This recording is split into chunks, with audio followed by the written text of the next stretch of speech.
जैसे कि मैं एक टीचर के साथ साथ एक पेरेंट्स भी हूँ, तो मुझे लगता है बच्चों के लिए बहुत ज़रूरी है, क्योंकि बहुत सी चीज़ें आज के टाइम पे ऐसी हैं, चाहे वो स्टडी से रिलेटेड स्ट्रेस हो बच्चों के अंदर, चाहे वो उनके आसपास सर्कल से रिलेटेड स्ट्रेस हो, तो उसके लिए वो कई बार वो चीज़ें शेयर नहीं कर पाते ना। तो पेरेंट्स को उनको हेजिटेशन होती है कि शायद पेरेंट्स क्या सोचेगा उसके बारे में, या फ्रेंड्स को लेकर भी कई बार उनके पास स्ट्रेस होता है जो शायद वो शेयर नहीं करना चाहते।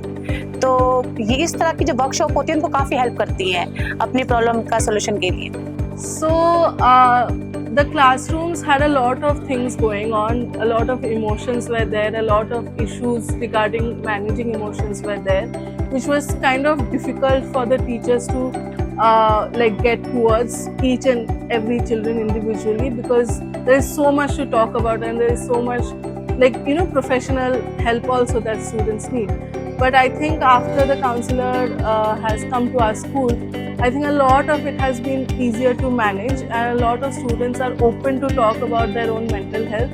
एज अ लीडर मुझे लगता है कि जो काउंसलर है वो आई थिंक हर किसी के लिए बहुत ज़रूरी है, बिकॉज हमें बस सुनने के लिए कोई पर्सन चाहिए जो हमारी बात को सुने।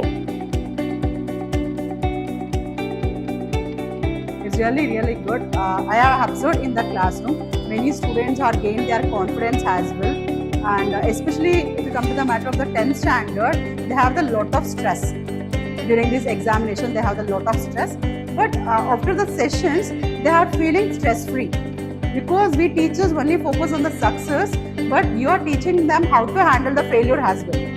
So that is very important for their future. बच्चों का स्ट्रेस कम हुआ पहले से, स्ट्रेस में चेंजेस मिल रहे हैं, बच्चे पढ़ाई पे ध्यान दे रहे हैं। और बच्चों में कुछ था कि जैसे पहले से कुछ बच्चे थे कि जो रेगुलर नहीं आते थे, तो काउंसलर मैम के आने के बाद उन बच्चों की जो प्रेजेंटेशन है वो भी बढ़ी है। हाँ सर, लाइक वो थोड़ा सा रिलैक्स फील करते हैं आप, बिकॉज उनके पास पर्सन है, जैसे अविन्या मैम ही है अभी हमारे यहाँ काउंसलर, तो उनके पास पर्सन है जिनके साथ वो जाके शेयर कर सकते हैं, बोल सकते हैं। और इवन वो बिकॉज हम जब अपने व्यूज को शेयर कर देते हैं ना, तो हम रिलैक्स हो जाते हैं, तो वो बच्चे उस पॉजिटिव वे में उसको ले रहे हैं। जो चेंजेस मैंने देखा है, कंप्लेंट बॉक्स था उसमें बच्चों ने लिख के अपनी अपनी समस्याएं भी डाली हैं, और उसको लेके जो भी समस्याएं बच्चों ने अपनी बताई है, मैम ने उस पर वर्क भी किया है। और मैं देख रहा हूँ कि लगभग 70% बच्चों में काउंसलिंग के बाद इस साल बहुत ज़्यादा पॉजिटिव रिजल्ट आए हैं, बहुत ज़्यादा चीज़ें हमें चेंजेस मिल रहे हैं। हम चाहते हैं कि हमें रेगुलर चीज़ें मिले बच्चों के लिए। कोर्स वो कहीं ना कहीं एनवायरनमेंट चेंज हुआ है, और वो एक नए पर्सन के आने से, जो कि हमारी काउंसलर है, उनके आने से वो चीज़ आई है। कहीं ना कहीं टीचर्स को भी समटाइम्स वो एंजाइटी होती है कि क्या करना है, कैसे करना है, तो वो कहीं ना कहीं काउंसलर्स के पास आकर अपना भी जो है मन हल्का कर लेते हैं, बात कर लेते हैं। As a principal, I strongly believe that education is not all about academics.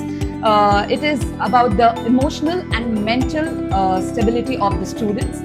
They need some space to share their feelings, their emotions, what they are going through.